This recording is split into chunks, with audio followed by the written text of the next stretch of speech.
ನಮಸ್ತೆ ಸ್ನೇಹಿತರೆ, ಇವತ್ತು ನಾವು ಪ್ರಥಮ BA ರಾಜ್ಯಶಾಸ್ತ್ರದ ಪರೀಕ್ಷೆ ತಯಾರಿಗಳನ್ನು ಮಾಡಿಕೊಳ್ಳುವ. ಪರೀಕ್ಷೆ ತಯಾರಿಯಲ್ಲಿ ಕೆಲವೊಂದು ಮುಖ್ಯವಾದಂತಹ ಪ್ರಶ್ನೆಗಳನ್ನಷ್ಟೇ ನಾವು ನೋಡ್ತಾ ಹೋಗುವ. ಆದಷ್ಟು ನಾವು ಎಲ್ಲವನ್ನು ಕೂಡ ಸ್ವಲ್ಪ ನೋಡ್ಕೊಳ್ತಾ ಹೋಗುವ. ರಾಜ್ಯಶಾಸ್ತ್ರದ ಅರ್ಥ, ಅದರ ವ್ಯಾಪ್ತಿ, ಮಹತ್ವವನ್ನು ಓದ್ಕೊಳ್ಳಿ.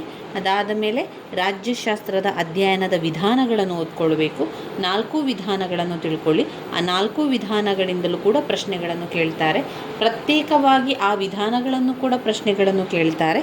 ಜೊತೆಯಾಗಿ ರಾಜ್ಯಶಾಸ್ತ್ರದ ಅಧ್ಯಯನದ ವಿಧಾನಗಳು ತಿಳಿಸಿ ಅಂತ ಕೇಳಿದಾಗ ಆ 4 ವಿಧಾನಗಳನ್ನು ಬರಿಬೇಕಾಗ್ತದೆ. ಹಾಗೆ ಅದರ ಜೊತೆಗೆ ಅವರೇನು ಮಾಡ್ತಾರೆ, ಕೆಲವೊಮ್ಮೆ ಹೋಲಿಕಾ ವಿಧಾನ ಅಥವಾ ತೌಲನಿಕ ವಿಧಾನ ಅಂದರೆ ಏನು ವಿವರಿಸಿ ಅಂತ ಕೇಳ್ತಾರೆ. ಮತ್ತೊಂದು ನಡವಳಿಕೆ ಅಥವಾ ವರ್ತನಾ ವಿಧಾನವನ್ನು ವಿವರಿಸಿ ಅಂತ ಕೇಳುವಂಥದ್ದು. ರಾಜ್ಯಶಾಸ್ತ್ರದ ಮೂಲಾಂಶಗಳನ್ನು ಓದ್ಕೊಳ್ಬೇಕು. ಮುಖ್ಯವಾಗಿರುವಂತಹ ಪ್ರಶ್ನೆ ರಾಜ್ಯಶಾಸ್ತ್ರದ ಮೂಲಾಂಶಗಳು. ರಾಜ್ಯ ಅಂದರೆ ಏನು ಎನ್ನುವಂಥ ಅರ್ಥ ನೀವು ಮೊದಲಿಗೆ ತಿಳ್ಕೊಂಡ ನಂತರ ರಾಜ್ಯಶಾಸ್ತ್ರದ ಮೂಲಾಂಶವನ್ನು ತಿಳ್ಕೊಳ್ಬೇಕಾಗ್ತದೆ. ಈ ರಾಜ್ಯದ ಮೂಲಾಂಶಗಳಲ್ಲಿ ಪಾಯಿಂಟ್ಸ್ಗಳು ಈ ರೀತಿಯಾಗಿದೆ ನೋಡಿ. ಜನಸಂಖ್ಯೆ, ಭೂಪ್ರದೇಶ, ಸರಕಾರ, ಪರಮಾಧಿಕಾರ ಅಥವಾ ಸಾರ್ವಭೌಮತ್ವ. ಜನಸಂಖ್ಯೆ, ಭೂಪ್ರದೇಶ, ಸರಕಾರ, ಪರಮಾಧಿಕಾರ ಅಥವಾ ಸಾರ್ವಭೌಮತ್ವ. ಇದು ರಾಜ್ಯದ ಮೂಲಾಂಶಗಳ ಪಾಯಿಂಟ್ಸ್ಗಳಾಗಿದೆ. ಮೊದಲಿಗೆ ರಾಜ್ಯ ಅಂದರೆ ಏನು ಎನ್ನುವಂಥ ಅರ್ಥವನ್ನು ನಾವು ಬರಿಬೇಕಾಗ್ತದೆ. ರಾಜ್ಯ ಅಂದರೆ ಏನು? ರಾಜ್ಯ ಅಂದರೆ ಒಂದು ನಿರ್ದಿಷ್ಟ ಪ್ರದೇಶವನ್ನು ನಾವು ರಾಜ್ಯ ಅಂತ ಹೇಳುವಂಥದ್ದು. ನಿರ್ದಿಷ್ಟ ಪ್ರದೇಶವನ್ನು ನಾವು ರಾಜ್ಯ ಅಂತ ಹೇಳುವಂಥದ್ದು. ಈ ರಾಜ್ಯ ಅಂತ ಬಂದಾಗ ಅದರ ವ್ಯಾಖ್ಯೆಗಳಲ್ಲಿ ನಾವು ನೋಡಿದರೆ, ರಾಜ್ಯ ಅಂದರೆ ಬ್ಲೆಂಡ್ಶಿ ಅವರ ಪ್ರಕಾರ ರಾಜ್ಯ ಎನ್ನುವಂಥದ್ದು ಒಂದು ನಿರ್ದಿಷ್ಟ ಪ್ರದೇಶದ ಜನರು ರಾಜಕೀಯವಾಗಿ ಸುಸಂಘಟಿತವಾಗಿರುವುದೇ ರಾಜ್ಯ. ರಾಜ್ಯ ಅಂದರೆ ಬ್ಲೆಂಡ್ಶಿ ಅವರು ಏನು ಹೇಳ್ತಾ ಇದ್ದಾರೆ, ಒಂದು ನಿರ್ದಿಷ್ಟ ಪ್ರದೇಶದ ಜನರು ರಾಜಕೀಯವಾಗಿ ಸುಸಂಘಟಿತವಾಗಿರುವುದೇ ರಾಜ್ಯ ಅಂತ ಅವರು ಹೇಳಿದ್ದಾರೆ. ಇನ್ನು ಓಪನ್ ಹ್ಯಾಮ್ ಅವರ ಪ್ರಕಾರ, ಯಾವುದೇ ರಾಜ್ಯಶಾಸ್ತ್ರಜ್ಞರು ಹೇಳಿರುವಂತಹ ವ್ಯಾಖ್ಯೆಗಳನ್ನು ನೀವು ತೆಗೆದುಕೊಳ್ಬೋದು. ಇಲ್ಲಿ ಒಂದು 8 ರಿಂದ 9 ವ್ಯಾಖ್ಯೆಗಳನ್ನು ಕಾಣ್ಬೋದು. ಯಾವ ವ್ಯಾಖ್ಯೆಗಳನ್ನು ಕೂಡ ಬರಿಬೋದು. ನಿಮಗೆ ಯಾವುದು ಸುಲಭ ಅಂತ ಅನಿಸ್ತದೆ ಅದನ್ನು ಓದ್ಕೊಂಡು ಬರೆಯುವಂಥದ್ದು. ಓಪನ್ ಹ್ಯಾಮ್ ಅವರ ಪ್ರಕಾರ ರಾಜ್ಯ ಎನ್ನುವಂಥದ್ದು ತನ್ನದೇ ಆದ ಪರಮಾಧಿಕಾರವುಳ್ಳ ಸರಕಾರದಡಿಯಲ್ಲಿ ಜನರು ಒಂದು ದೇಶದಲ್ಲಿ ನೆಲೆಸಿದಾಗ ರಾಜ್ಯವು ಅಸ್ತಿತ್ವಕ್ಕೆ ಬರ್ತದೆ. ಓಪನ್ ಹ್ಯಾಮ್ ಅವರ ಪ್ರಕಾರ ತನ್ನದೇ ಆದ ಪರಮಾಧಿಕಾರವುಳ್ಳ ಸರಕಾರದಡಿಯಲ್ಲಿ ಜನರು ಒಂದು ದೇಶದಲ್ಲಿ ನೆಲೆಸಿದಾಗ ರಾಜ್ಯವು ಅಸ್ತಿತ್ವಕ್ಕೆ ಬರುತ್ತದೆ. ಇನ್ನು ಇದರಲ್ಲಿ ನಾವು ನೋಡುವುದಾದರೆ ರಾಜ್ಯದ ಮೂಲಾಂಶಗಳು, ನಾವು ಈಗಾಗಲೇ ಪಾಯಿಂಟ್ಸನ್ನು ನೋಡ್ಕೊಂಡಿದ್ದೇವೆ. ಜನಸಂಖ್ಯೆ, ಭೂಪ್ರದೇಶ. ರಾಜ್ಯದ ಮೂಲಾಂಶಗಳಲ್ಲಿ ಮೊದಲನೇದಾಗಿ ಜನಸಂಖ್ಯೆ, 2 ಭೂಪ್ರದೇಶ, 3 ಸರಕಾರ, 4 ಪರಮಾಧಿಕಾರ. ಒಟ್ಟು 4 ಪಾಯಿಂಟ್ಸ್ ರಾಜ್ಯದ ಮೂಲಾಂಶಗಳಲ್ಲಿ ಇರುವಂಥದ್ದು. ಅಂದರೆ ಒಂದು ರಾಜ್ಯ ಅಂತ ಬಂದಾಗ ಅದರಲ್ಲಿ ಏನೆಲ್ಲ ಅಡಗಿಕೊಂಡಿದೆ, ಆ ರಾಜ್ಯ ಅಂತ ಬಂದಾಗ ಯಾವುದೆಲ್ಲ ವಿಷಯ ಅದರೊಳಗೆ ಇದೆ ಎನ್ನುವಂಥದ್ದನ್ನು ನಾವು ತಿಳ್ಕೊಳ್ಳುವಂಥದ್ದು. ಅದುವೇ ಮೊದಲಿಂದಾಗಿ ಜನಸಂಖ್ಯೆ. ಒಂದು ರಾಜ್ಯ ಅಂತ ಬಂದಾಗ ಅಲ್ಲಿ ಜನರಿದ್ದಾಗಲೇ ಒಂದು ರಾಜ್ಯ, ಒಂದು ಪ್ರದೇಶ ಅಂತ ಅನಿಸುವಂಥದ್ದು. ಒಂದು ಪ್ರದೇಶದಲ್ಲಿ ಇಂತಿಷ್ಟು ಜನರಿದ್ದಾಗ ಅದನ್ನು ಏನಾಗ್ತದೆ, ಅದು ಮೊದಲಿಗೆ ಚಿಕ್ಕದಾಗಿ ಹುಟ್ಟಿಕೊಂಡಂತಹ ಜಾಗ 4 ರಿಂದ 8, 8 ರಿಂದ 10, 10, 12, 14 ಈ ರೀತಿಯಾಗಿ ಜನಸಂಖ್ಯೆಗಳು ಹೆಚ್ಚಾದಂತೆ ಅದು ಒಂದು ದೊಡ್ಡದಾದ ಪ್ರದೇಶ ಆಗಿ ಅಲ್ಲೊಂದು ರಾಜ್ಯ ಅಂತ ಆಗುವಂಥದ್ದು. ಇಲ್ಲಿ ರಾಜ್ಯವು ಮಾನವನ ಸಂಸ್ಥೆಯಾಗಿರುವುದರಿಂದ ರಾಜ್ಯ ಅಂತ ಹೇಳುವಂಥದ್ದು ಮನುಷ್ಯನದ್ದು. ಮನುಷ್ಯ ಇರುವಂಥದ್ದಲ್ಲಿ ಅಲ್ಲಿ ಜನಸಂಖ್ಯೆ ಅತ್ಯವಶ್ಯಕವಾಗಿ ಕಾಣುವಂಥದ್ದು. ಈಗ ಜನರು ಇಲ್ಲ ಅಂತ ಹೇಳಿದರೆ, ಜನರೇ ಇಲ್ಲ ಅಂತ ಹೇಳಿದರೆ ಅಲ್ಲಿ ನಾವು ಅದನ್ನು ರಾಜ್ಯ, ಅಲ್ಲಿ ಆಡಳಿತ, ಅಲ್ಲಿ ಪರಮಾಧಿಕಾರ ಯಾವುದನ್ನು ಹೇಳಲಿಕ್ಕೆ ಸಾಧ್ಯ? ಯಾವುದನ್ನು ಕೂಡ ಹೇಳಲಿಕ್ಕೆ ಸಾಧ್ಯ ಇಲ್ಲ. ಆದ್ದರಿಂದ ಒಂದು ರಾಜ್ಯ ಆಗಬೇಕು ಅಂತಾದರೆ ಅಲ್ಲಿ ಜನರು ಇರಲೇಬೇಕು. ಜನರಿಲ್ಲದಿದ್ದರೆ ಆಳುವವರು ಕೂಡ ಇರುವುದಿಲ್ಲ, ಆಳಿಸಿಕೊಳ್ಳುವವರು ಕೂಡ ಇಲ್ಲ. ಆಳುವವರು ಕೂಡ ಇಲ್ಲ, ಆಳಿಸಿಕೊಳ್ಳುವವರು ಇಲ್ಲ. ನಾವಿಲ್ಲ ಅಂತಾದರೆ ಯಾರೂ ಕೂಡ ಇಲ್ಲ. ಆದ್ದರಿಂದ ಜನರಿಲ್ಲದಿದ್ದರೆ ರಾಜ್ಯ ಅದು ಆಗಲಿಕ್ಕೆ ಸಾಧ್ಯ ಇಲ್ಲ. ಪ್ರತಿಯೊಂದು ರಾಜ್ಯವು ಜನಸಂಖ್ಯೆಯನ್ನು ಹೊಂದಿರಬೇಕು. ಒಂದು ರಾಜ್ಯ ಅಂತ ಆಗಬೇಕು ಅಂತಾದರೆ ಅಲ್ಲಿ ಜನಸಂಖ್ಯೆ ಇರಲೇಬೇಕು. ಅದು ಮಾನವನಿಗೋಸ್ಕರ ಗೊತ್ತು ಮಾಡಿದ ಒಂದು ಮಾನವನ ಸಂಸ್ಥೆ. ಈಗ ರಾಜ್ಯ ಅಂತ ಹೇಳಿದರೆ ಏನು? ಅದು ಒಂದು ಸಂಸ್ಥೆ ಅಂತ ನಾವು ಹೇಳ್ಬೋದು. ಈಗ ಒಂದು ಪ್ರದೇಶವನ್ನು ಒಂದು ಸಂಸ್ಥೆ ಅಂತ ಹೇಳ್ಬೋದು. ಅಲ್ಲಿ ಮನುಷ್ಯರಿದ್ದರೆ ಮಾತ್ರ ಮಾಡುವಂಥದ್ದು. ಯಾರಿಗೋಸ್ಕರ? ಯಾರು ಮಾಡಿದ್ದು? ಮಾನವನಿಗೋಸ್ಕರ ಮಾಡಿದ್ದು. ಈಗ ನಾವುಗಳೆಲ್ಲ ಸೇರಿ ಮಾಡಿದ್ದು ಹೌದು. ಯಾರಿಗೋಸ್ಕರ? ನಮಗೋಸ್ಕರ. ರಾಜ್ಯವನ್ನು ನಾವು ಮಾಡಿದ್ದೇವೆ ಅಂತ ಹೇಳಿದರೆ ಮಾನವನಿಗೋಸ್ಕರ ಮಾಡಿರುವಂತಹ ಒಂದು ಸಂಸ್ಥೆಯಾಗಿರುವಂಥದ್ದು. ಜನರಿಲ್ಲದ ರಾಜ್ಯದ ಕಲ್ಪನೆ ಅಸಾಧ್ಯ. ಜನರಿಲ್ಲದಂತಹ ಒಂದು ರಾಜ್ಯ ಅಂತ ಹೇಳಲಿಕ್ಕೆ ಅದನ್ನು ಕಲ್ಪನೆ ಮಾಡಲಿಕ್ಕೂ ಕೂಡ ಅಸಾಧ್ಯ. ಮಾನವರನ್ನು ಹೊರತುಪಡಿಸಿ ಇನ್ನುಳಿದ ಪ್ರಾಣಿಗಳು ಎಷ್ಟೇ ಸಂಘಟಿತವಾದರೂ ಕೂಡ ಅದು ರಾಜ್ಯವಾಗಲಿಕ್ಕೆ ಸಾಧ್ಯ ಇಲ್ಲ. ಈಗ ಬರೀ ಪ್ರಾಣಿಗಳೇ ಇದೆ ಅಂತ ಅಂದ್ಕೊಳ್ಳುವ, ಅದನ್ನು ನಾವು ರಾಜ್ಯ ಅಂತ ಹೇಳಲಿಕ್ಕೆ ಸಾಧ್ಯವಾ? ಇಲ್ಲ ಅಲ್ವಾ? ಮನುಷ್ಯರಿದ್ದರೆ ಮಾತ್ರ ಅದನ್ನು ರಾಜ್ಯ ಅಂತ ಹೇಳಲಿಕ್ಕೆ ಸಾಧ್ಯ. ಜನವಸತಿಯೇ ಇಲ್ಲದಂತಹ ಒಂದು ಪ್ರದೇಶವನ್ನು ರಾಜ್ಯ ಎಂದು ಕರೆಸಿಕೊಳ್ಳಲು ಆಗುವುದಿಲ್ಲ ಅಂತ ಲೀಗಕ್ಕೆ ಕೂಡ ಅವರು ಹೇಳ್ತಾರೆ. ಆದರೆ ಜನಸಂಖ್ಯೆ ಒಂದು ರಾಜ್ಯಕ್ಕೆ ಎಷ್ಟಿರಬೇಕೆಂಬುದರ ಬಗ್ಗೆ ಏಕಾಭಿಪ್ರಾಯವಿಲ್ಲ. ಈಗ ಒಂದು ರಾಜ್ಯದಲ್ಲಿ ಇಷ್ಟೇ ಜನ ಇರಬೇಕು ಅಂತ ಎಲ್ಲೂ ಕೂಡ ಒಂದೇ ರೀತಿಯ ಅಭಿಪ್ರಾಯ ಇಲ್ಲ. ಒಂದು ರಾಜ್ಯದಲ್ಲಿ ಇಂತಿಷ್ಟು ಜನಸಂಖ್ಯೆ ಇದೆ, ಮತ್ತೊಂದು ರಾಜ್ಯದಲ್ಲಿ ಅದರಿಂದ ಹೆಚ್ಚು ಕೂಡ ಇರ್ಬೋದು, ಅದರಿಂದ ಕಡಿಮೆ ಕೂಡ ಇರ್ಬೋದು. ಇಂತಿಷ್ಟೇ ಇರಬೇಕು ಅಂತ ಎಲ್ಲೂ ಕೂಡ ಇಲ್ಲ, ಅಥವಾ ಒಂದೇ ಅಭಿಪ್ರಾಯ ಕೂಡ ಇಲ್ಲ. ಒಂದು ರಾಜ್ಯದಲ್ಲಿ ಜನಸಂಖ್ಯೆ ಇಂತಿಷ್ಟೇ ಇರಬೇಕೆಂಬ ಯಾವ ನಿಯಮ ಕೂಡ ಮಾಡಲಿಕ್ಕೆ ಸಾಧ್ಯ ಇಲ್ಲ, ಯಾವ ನಿಯಮ ಕೂಡ ಇಲ್ಲ ಅನ್ನುವಂಥದ್ದನ್ನು ವಿವರಿಸ್ತಾ ಇದ್ದಾರೆ. ಇನ್ನು ನೋಡಿದರೆ ಭೂಪ್ರದೇಶ ಇನ್ನಷ್ಟು ವಿವರಣೆ ಇದೆ. ನಿಮ್ಮಲ್ಲಿ ಟೆಕ್ಸ್ಟ್ ಬುಕ್ ಇದ್ದರೆ ಆ ವಿವರಣೆಯನ್ನು ನೋಡ್ಕೊಳ್ಳಿ. ನಿಮ್ಮಲ್ಲಿ ಸ್ವಲ್ಪ ವಿವರಣೆ ಸಾಕು. ಅಂದರೆ ಈಗ 10 ಅಂಕಕ್ಕೆ ಬಂದಾಗ ನಾವು 3 ರಿಂದ 4 ಪುಟದಷ್ಟು ಉತ್ತರವನ್ನು ಬರೆಯುವಂಥದ್ದು, 5 ಅಂಕಕ್ಕಾದರೆ 1.5 ಪುಟದಷ್ಟು ಉತ್ತರವನ್ನು ಬರೆಯುವಂಥದ್ದು, 15 ಅಂಕದ ಪ್ರಶ್ನೆಗಳು ಬಂದಾಗ 4 ರಿಂದ 5 ಪುಟದಷ್ಟು ಉತ್ತರವನ್ನು ಬರೆದರೆ ನಮಗೆ ಒಳ್ಳೆಯ ಅಂಕಗಳು ಸಿಗಲಿಕ್ಕೆ ಅದು ತುಂಬಾ ಸಹಾಯ ಆಗ್ತದೆ ಎನ್ನುವ ಕಾರಣದಿಂದಾಗಿ ನಾನು ಹೇಳ್ತಾ ಇರುವಂಥದ್ದು. ಇಷ್ಟೇ ಪುಟವನ್ನು ಬರೀರಿ ಅಂತ ಯಾವುದೇ ನಿಯಮ ಇಲ್ಲ, ಯಾವುದೇ ನಿಯಮವನ್ನು ಕೂಡ ಮಾಡಲಿಲ್ಲ. ಭೂಪ್ರದೇಶ ಈಗ ರಾಜ್ಯದ ಮೂಲಾಂಶಗಳಲ್ಲಿ ಮತ್ತೊಂದು ಭೂಪ್ರದೇಶ ಅಂತ ಹೇಳಿದರೆ, ಈಗ ಒಂದು ರಾಜ್ಯ ಅಸ್ತಿತ್ವಕ್ಕೆ ಬರಬೇಕು ಅಂತ ಹೇಳಿದರೆ ಅಲ್ಲೊಂದು ಪ್ರದೇಶ ಇರಲೇಬೇಕಲ್ವ? ಪ್ರದೇಶ ಇದ್ದರೆ ಮಾತ್ರ ಅದು ಒಂದು ಭೂಮಿ ಅಂತ ಆಗಲಿಕ್ಕೆ ಸಾಧ್ಯ. ಭೂಭಾಗವನ್ನು ಹೊಂದಿರಬೇಕಾದದ್ದು ಅತ್ಯವಶ್ಯಕ. ಒಂದು ರಾಜ್ಯ ಅಂತ ಆಗಬೇಕಾದ್ರೆ ಜನಸಂಖ್ಯೆ ಇರಬೇಕು, ಹೌದು. ಅದರ ಜೊತೆಗೆ ಒಂದು ಪ್ರದೇಶ ಅಂತ ಬೇಕು.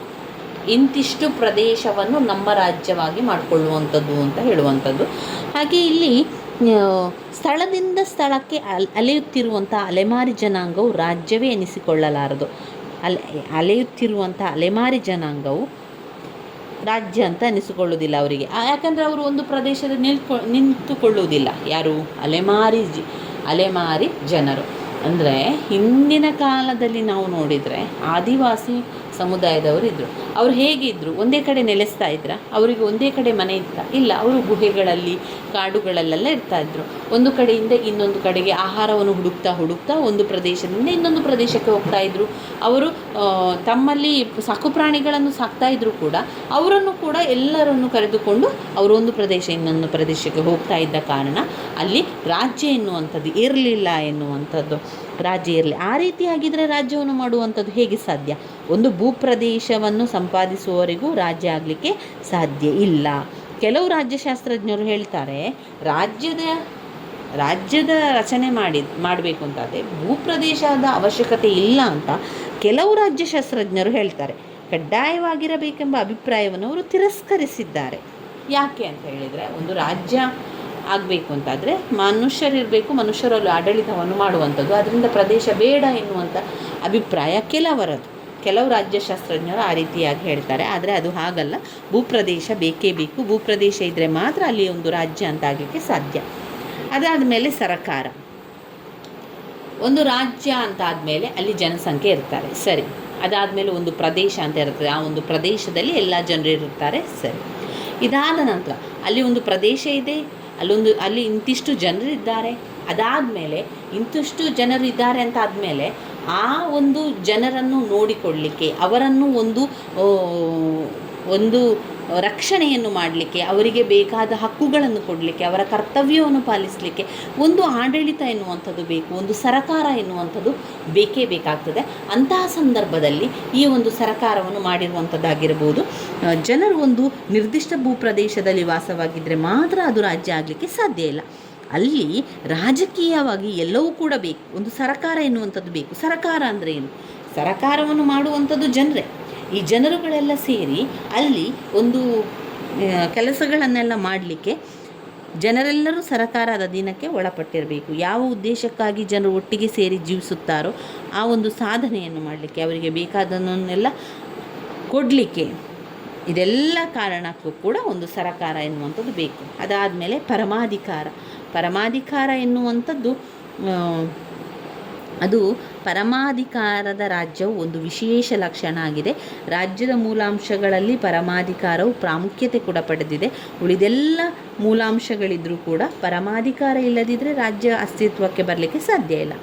ಇದು ನಿರಂಕುಶವಾದದ್ದು, ಸರ್ವವ್ಯಾಪಿಯಾದದ್ದು, ಅವಿಭಾಜ್ಯವಾದುದು, ಅವರ್ಗೀಯವಾದುದು. ಪರಮಾಧಿಕಾರ ಎನ್ನುವಂಥದ್ದು ನಿರಂಕುಶ ಆಗಿದೆ. ಅದಕ್ಕೆ ಎಲ್ಲಿ ಬೇಕಾದರೂ ಹೋಗ್ಬೋದು, ಸರ್ವವ್ಯಾಪಿಯಾಗಿ ಅದು ಎಲ್ಲಿ ಬೇಕಾದರೂ ಹೋಗ್ಬೋದು, ಅದು ತನ್ನ ಇಷ್ಟದ ತಕ್ಕಂತೆ ಇರ್ಬೋದು, ನಿರಂಕುಶವಾಗಿರ್ಬೋದು, ಅವಿಭಾಜ್ಯ ಹಾಗೂ ಅವರ್ಗೀಯ. ಅದನ್ನು ವರ್ಗೀಕರಣ ಮಾಡಲಿಕ್ಕೆ ಸಾಧ್ಯವೇ ಇಲ್ಲ, ಅದನ್ನು ವಿಭಜನೆ ಮಾಡಲಿಕ್ಕೆ ಸಾಧ್ಯವಿಲ್ಲ. ಅದು ಅವಿಭಾಜ್ಯ, ಅದು ಅವರ್ಗೀಯ, ಅದು ಸರ್ವವ್ಯಾಪಿ, ಅದು ನಿರಂಕುಶವಾದುದು ಎನ್ನುವಂಥದ್ದು ಇದರಲ್ಲಿ ನಾವು ಕಾಣ್ಬೋದು. ಪರಮಾಧಿಕಾರದಲ್ಲಿ ಒಟ್ಟು 4 ಪಾಯಿಂಟ್ಸ್ಗಳು ಬಂತು ನೋಡಿ. ರಾಜ್ಯದ ಮೂಲಾಂಶಗಳನ್ನು ಓದ್ಕೊಳ್ಳಿ, ತುಂಬಾ ಸುಲಭ ಇದೆ, ಅರ್ಥ ಮಾಡ್ಕೊಳ್ಳಿ ಪಾಯಿಂಟ್ಸ್. ಒಂದು ಜನಸಂಖ್ಯೆ, ಭೂಪ್ರದೇಶ, ಸರಕಾರ, ಪರಮಾಧಿಕಾರ, ಒಟ್ಟು 4 ಪಾಯಿಂಟ್ಸ್ಗಳು ಇರುವಂಥದ್ದು ರಾಜ್ಯದ ಮೂಲಾಂಶಗಳಲ್ಲಿ. ಇನ್ನು ಮುಂದಿನ ಘಟಕಕ್ಕೆ ಹೋಗುವ. ಮುಂದಿನ ಘಟಕದಲ್ಲಿ ಏನು ಓದ್ಕೊಳ್ಳಿಕ್ಕಿದೆ? ಇದರಲ್ಲಿ 2 ಮುಖ್ಯವಾದ ಪ್ರಶ್ನೆ ನಮಗೆ ಓದ್ಕೊಳ್ಳಿಕ್ಕಿದೆ. ಒಂದು ಪರಮಾಧಿಕಾರದ ಲಕ್ಷಣಗಳು, ಮತ್ತೊಂದು ಪರಮಾಧಿಕಾರದ ವಿಧಗಳು. ನಾವು ಇಲ್ಲಿರುವ ಪಾಯಿಂಟ್ಸನ್ನು ಮೊದಲಿಗೆ ಬಾಯ್ಪಾಠ ಮಾಡಿಕೊಂಡು ಮತ್ತೆ ಅದರ ವಿವರಣೆಯ ಕಡೆಗೆ ಹೋಗಬೇಕು. ಆವಾಗ ನಮಗೆ ತುಂಬಾ ಸುಲಭ ಆಗ್ತದೆ ಸ್ನೇಹಿತರೆ. ಪರಮಾಧಿಕಾರದ ಲಕ್ಷಣಗಳು ಏನೆಲ್ಲ? ನಿರಂಕುಶತೆ,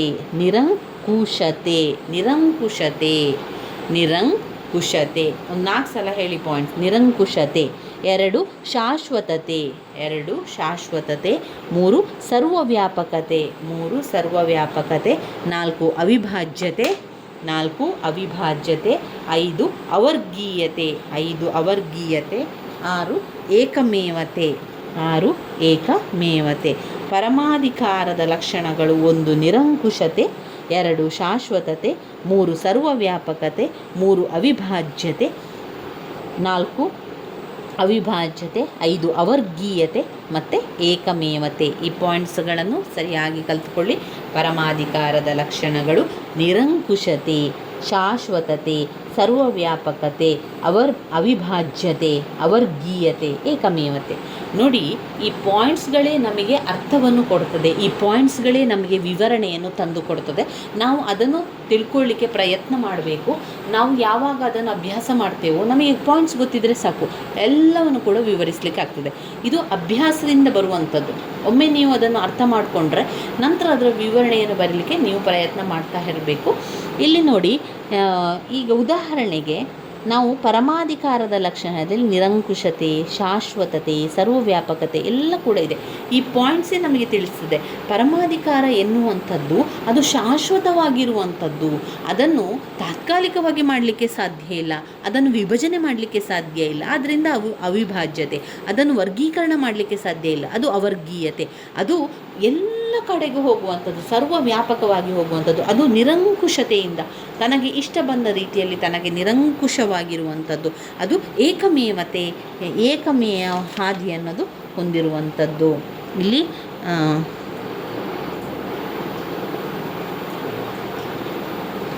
ಅದಕ್ಕೆ ಮಿತಿ ಇಲ್ಲ ಎನ್ನುವಂಥದ್ದು. ನಿರಂಕುಶವಾದುದು ಅಂದರೆ ಅಮಿತವಾದುದು, ನಿರಂಕುಶವಾಗಿ ಇರುವಂಥದ್ದು. ಇದು ಪಾಯಿಂಟ್ಸ್, ಪರಮಾಧಿಕಾರದ ಲಕ್ಷಣ.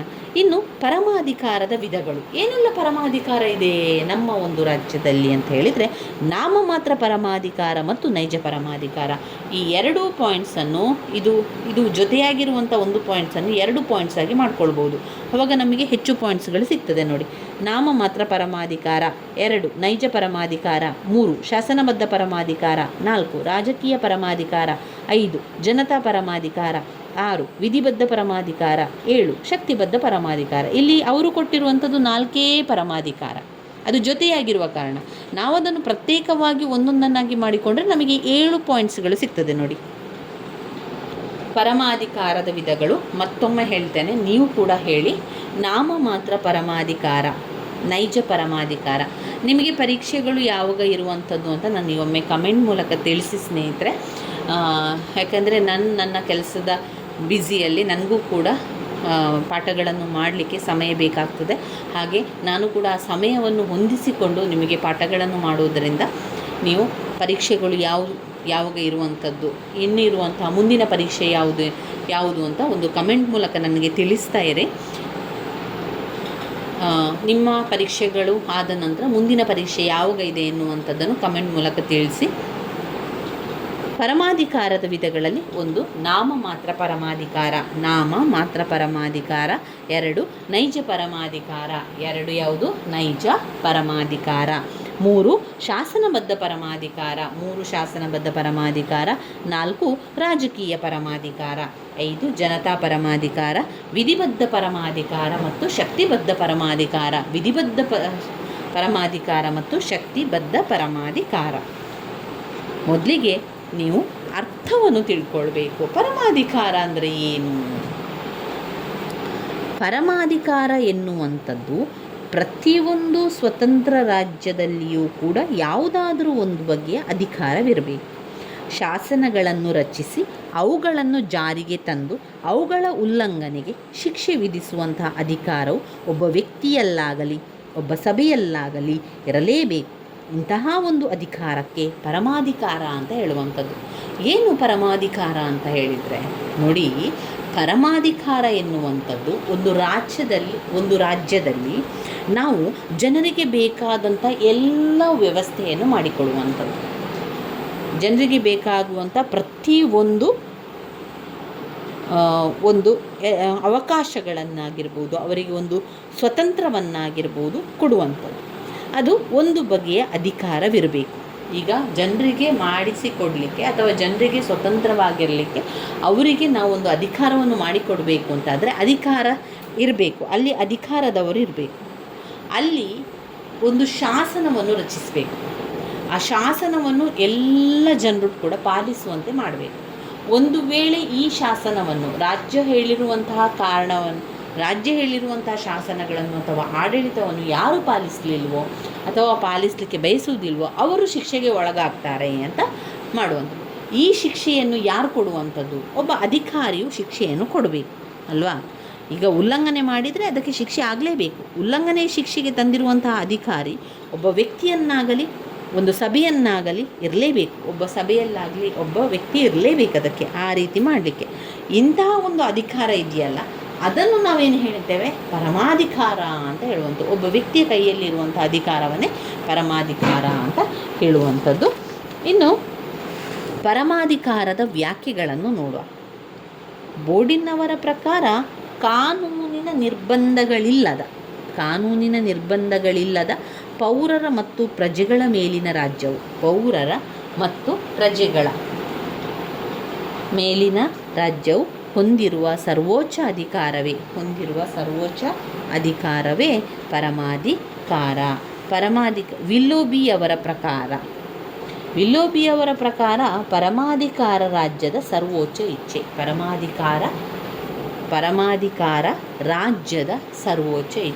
ಪರಮಾಧಿಕಾರ ರಾಜ್ಯದ ಸರ್ವೋಚ್ಚ ಇಚ್ಛೆ.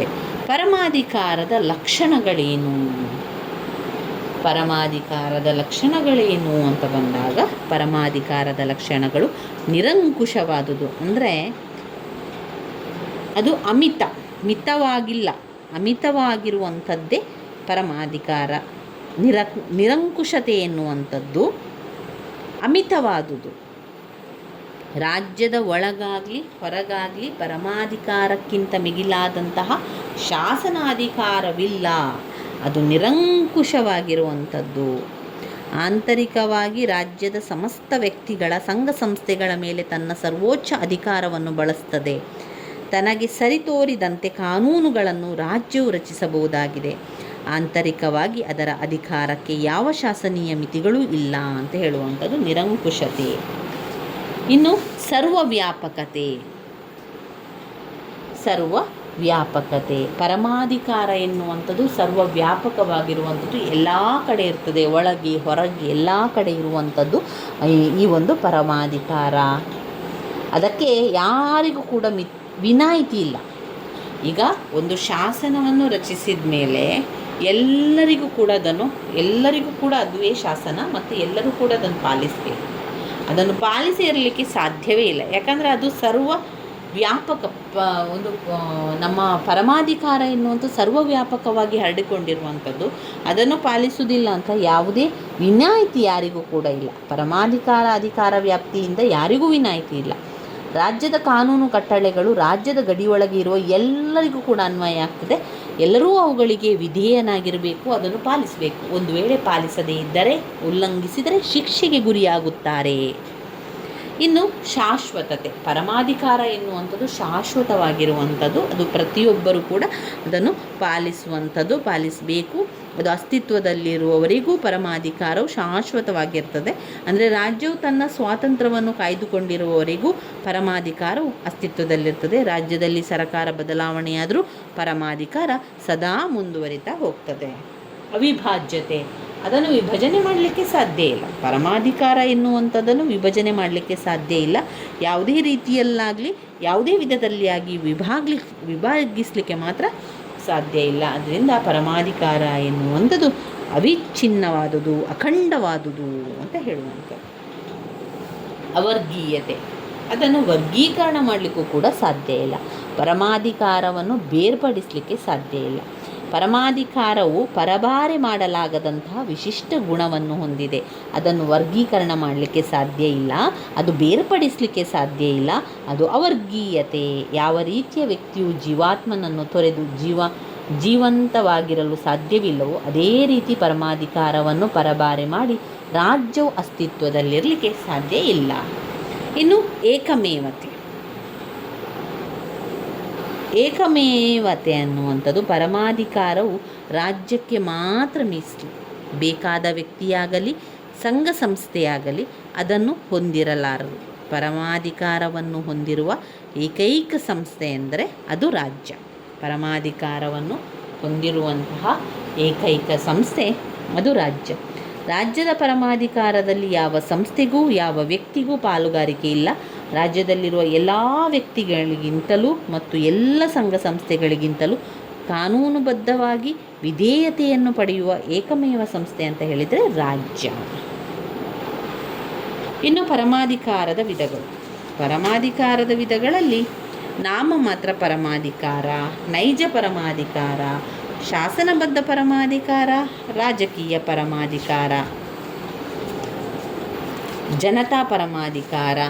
ಜನತಾ ಪರಮಾಧಿಕಾರ, ಆಮೇಲೆ ವಿಧಿಬದ್ಧ ಶಕ್ತಿಬದ್ಧ ಪರಮಾಧಿಕಾರ. ಇದೆಲ್ಲ ಕೂಡ ಪರಮಾಧಿಕಾರದ ವಿಧಗಳಲ್ಲಿ ಬರುವಂಥದ್ದು. ನಾಮಮಾತ್ರ ಪರಮಾಧಿಕಾರ ಮತ್ತು ನೈಜ ಪರಮಾಧಿಕಾರ ಎನ್ನುವಂಥದ್ದು ಹೆಸರಿಗೆ ಮಾತ್ರ ಪರಮಾಧಿಕಾರವನ್ನು ಹೊಂದಿರುವಂಥದ್ದು. ಕೆಲವೊಂದು ರಾಜ್ಯಗಳಲ್ಲಿ ನೀವು ನೋಡಿದರೆ ನಾಮಮಾತ್ರ ಪರಮಾಧಿಕಾರ ಇರ್ತದೆ. ಅಂದರೆ ಹೆಸರಿಗೆ ಮಾತ್ರ ಪರಮಾಧಿಕಾರ, ಆಡಳಿತ ಎಲ್ಲ ಮಾಡುವಂಥದ್ದು ಬೇರೆಯವರು. ಈಗ ಒಬ್ಬ ರಾಜ ಅಲ್ಲಿದ್ದಾನೆ ಅಂತ ಹೇಳಿದರೆ ಅವನು ಹೆಸರಿಗೆ ಮಾತ್ರ ಅವನು ರಾಜ್ಯದ ರಾಜ ಅಂತ ಹೇಳುವಂಥದ್ದು.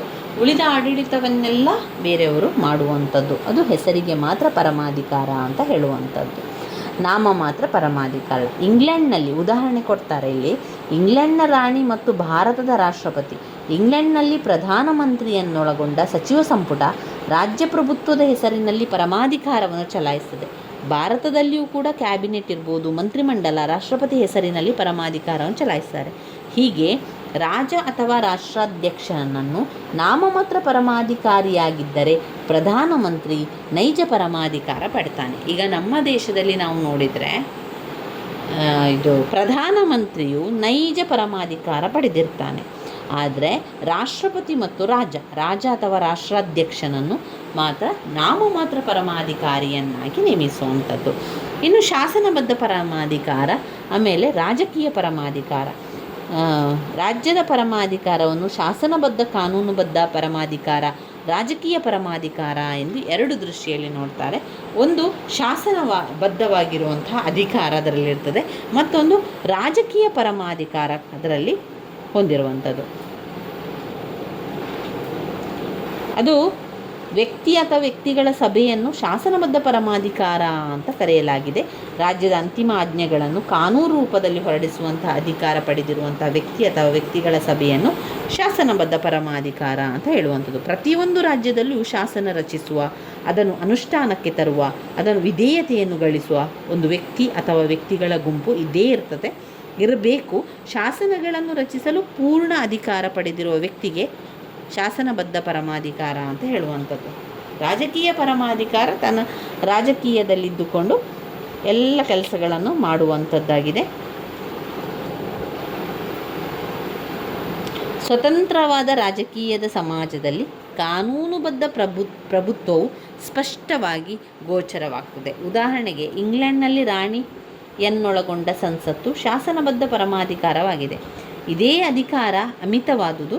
ಕಾನೂನು ಪ್ರಭುವಿನ ಆಜ್ಞೆ, ಪ್ರಜೆಗಳು ಅನುಭವಿಸುವ ಹಕ್ಕುಗಳು ಶಾಸನಬದ್ಧ ಪರಮಾಧಿಕಾರದಿಂದ ನೀಡಲ್ಪಟ್ಟಿದೆ. ಇದು ಶಾಸನಬದ್ಧ ಪರಮಾಧಿಕಾರಕ್ಕಾಯಿತು. ಇನ್ನು ರಾಜಕೀಯ ಪರಮಾಧಿಕಾರ ಅಂತ ನೋಡಿದಾಗ ಅದು ರಾಜಕೀಯದಲ್ಲಿ ಇಲ್ಲಿ ಯಾವುದೇ ವ್ಯಕ್ತಿ ಅಥವಾ ವ್ಯಕ್ತಿ ಸಮೂಹ ತನ್ನ ಪ್ರಜೆಗಳ ಹಿತಾಸಕ್ತಿಗೆ ಪ್ರತಿಕೂಲವಾದ ಶಾಸನಗಳನ್ನು ರಚಿಸುವಂಥದ್ದು ಸುಲಭವಲ್ಲ. ರಚಿತವಾದ ಶಾಸನಗಳ ಹಿಂದೆ ಸಮಾಜದ ನಾನಾ ಒತ್ತಡ ಗುಂಪುಗಳಿರ್ತದೆ. ಅವುಗಳು ಒಟ್ಟು ಪರಿಣಾಮಕಾರಿ ಶಾಸನ ಆಗಿರ್ತದೆ. ಎಲ್ಲ ಪ್ರಭಾವಗಳ ಒಟ್ಟು ಮೊತ್ತವೇ ರಾಜಕೀಯ ಪರಮಾಧಿಕಾರ. ನ್ಯಾಯವಾದಿಗಳು ಮಾನ್ಯ ಮಾಡಿರುವ ಶಾಸನಬದ್ಧ ಪರಮಾಧಿಕಾರದ ಹಿಂದೆ ಶಾಸನಬದ್ಧ ಪ್ರಭುತ್ವ ಕೂಡ ತಲೆ ಬಗ್ಗಿಸುವ ಮತ್ತೊಂದು ಪರಮಾಧಿಕಾರವಿದೆ. ಈ ಪರಮಾಧಿಕಾರವೇ ರಾಜಕೀಯ ಪರಮಾಧಿಕಾರ. ಇನ್ನೊಂದು ಜನತಾ ಪರಮಾಧಿಕಾರ. ಜನತೆ ಅಂತಿಮವಾದ ಪರಮಾಧಿಕಾರವನ್ನು ಹೊಂದುವಂಥದ್ದನ್ನು ನಾವು ಜನತಾ ಪರಮಾಧಿಕಾರ ಅಂತ ಹೇಳುವಂಥದ್ದು. ಸಾಮಾನ್ಯವಾಗಿ ರಾಜಕೀಯ ಪರಮಾಧಿಕಾರ, ಜನತಾ ಪರಮಾಧಿಕಾರ ಇವೆರಡೂ ಕೂಡ ಏಕ ರೀತಿಯಲ್ಲಿ ಬಳಸ್ತೇವೆ, ಒಂದೇ ರೀತಿಯಲ್ಲಿರುವಂತೆ ನಮಗೆ ಗೋಚರಿಸ್ತದೆ ಇಲ್ಲಿ. ಇನ್ನು ವಿಧಿಬದ್ಧ ಪರಮಾಧಿಕಾರ, ಶಕ್ತಿಬದ್ಧ ಪರಮಾಧಿಕಾರ ಎನ್ನುವಂಥದ್ದು. ವಿಧಿಬದ್ಧ ಪರಮಾಧಿಕಾರ ಕಾನೂನಿನ ಪ್ರಕಾರದ ಪರಮಾಧಿಕಾರವನ್ನು ವಿಧಿಬದ್ಧ ಪರಮಾಧಿಕಾರ ಅಂತ ಕರೆಯುವಂಥದ್ದು. ವಿಧಿಬದ್ಧ ಪರಮಾಧಿಕಾರವು ಅಧಿಕಾರವನ್ನು ಚಲಾಯಿಸುವ ಹಕ್ಕನ್ನು ಸಂವಿಧಾನದ ಪ್ರಕಾರ ಪಡೆದಿರ್ತದೆ. ಆದರೆ ಅರಾಜಕತೆ ಉಂಟಾದಾಗ ಹಲವೆಡೆ ವಿಧಿಬದ್ಧ ಪರಮಾಧಿಕಾರದ ಆಜ್ಞೆಗಳನ್ನು ಧಿಕ್ಕರಿಸಲಾಗುತ್ತದೆ. ಮತ್ತೊಂದು ಅಧಿಕೃತ ಅಧಿಕಾರವನ್ನು ಚಲಾಯಿಸುತ್ತಾನೆ, ಅದನ್ನೇ ಶಕ್ತಿಬದ್ಧ ಪರಮಾಧಿಕಾರ ಎನ್ನುವಂಥದ್ದು. ಅಂದರೆ ಅಧಿಕಾರವನ್ನು ಚಲಾಯಿಸುವ ಸಾಮರ್ಥ್ಯ ಪಡೆದಿರುವವರನ್ನು ಶಕ್ತಿಬದ್ಧ ಪರಮಾಧಿಕಾರ ಅಂತ ಕರೆಯುವಂಥದ್ದು. ವಿಧಿಬದ್ಧ ಪರಮಾಧಿಕಾರ ಮತ್ತು ಶಕ್ತಿಬದ್ಧ ಪರಮಾಧಿಕಾರ ಇವೆರಡೂ ಏಕಕಾಲದಲ್ಲಿ ಇರಲಿಕ್ಕೆ ಸಾಧ್ಯ ಇಲ್ಲ. ಶಾಂತಿ ಕಾಲದಲ್ಲಿ ಸಾಮಾನ್ಯ ವಿಧಿಬದ್ಧ ಪರಮಾಧಿಕಾರ, ಕ್ರಾಂತಿಕಾಲದಲ್ಲಿ ಶಕ್ತಿಬದ್ಧ ಪರಮಾಧಿಕಾರ ಆಗಿರುವಂಥದ್ದು.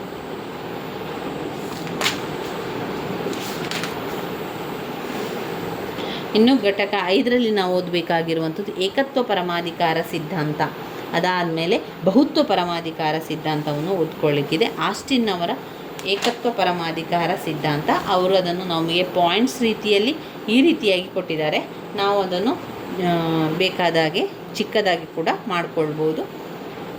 ನಮಗೆ ಹೇಗೆ ಓದಲಿಕ್ಕೆ ಅನುಕೂಲ ಆಗ್ತದೆ ಅದೇ ರೀತಿಯಾಗಿ ಮಾಡಿಕೊಳ್ತಾ ಹೋಗುವಂಥದ್ದು ತುಂಬಾ ಮುಖ್ಯವಾಗಿರುವಂತಹ ಒಂದು ಪ್ರಶ್ನೆ. ಆಮೇಲೆ ಬಹುತ್ವ ಪರಮಾಧಿಕಾರ ಸಿದ್ಧಾಂತ, ಅದರಲ್ಲೂ ಕೂಡ ಕೆಲವೊಂದು ಪಾಯಿಂಟ್ಸ್ಗಳನ್ನು ಕೊಟ್ಟಿದ್ದಾರೆ. ಆ ಪಾಯಿಂಟ್ಸ್ಗಳನ್ನು ನಾವು ಕಲಿತುಕೊಳ್ಳುವ. ಇನ್ನು ಇದರಲ್ಲಿ ನಾವು ನೋಡಿದರೆ ಘಟಕ 6ರಲ್ಲಿ ಓದಲೇಬೇಕಾಗಿರುವಂತಹ ಪ್ರಶ್ನೆ ಜೈವಿಕ ಸಿದ್ಧಾಂತದ ಬಗ್ಗೆ. 15 ಅಂಕಕ್ಕೆ ಕೇಳಿರುವಂಥ ಪ್ರಶ್ನೆ ಜೈವಿಕ ಸಿದ್ಧಾಂತ.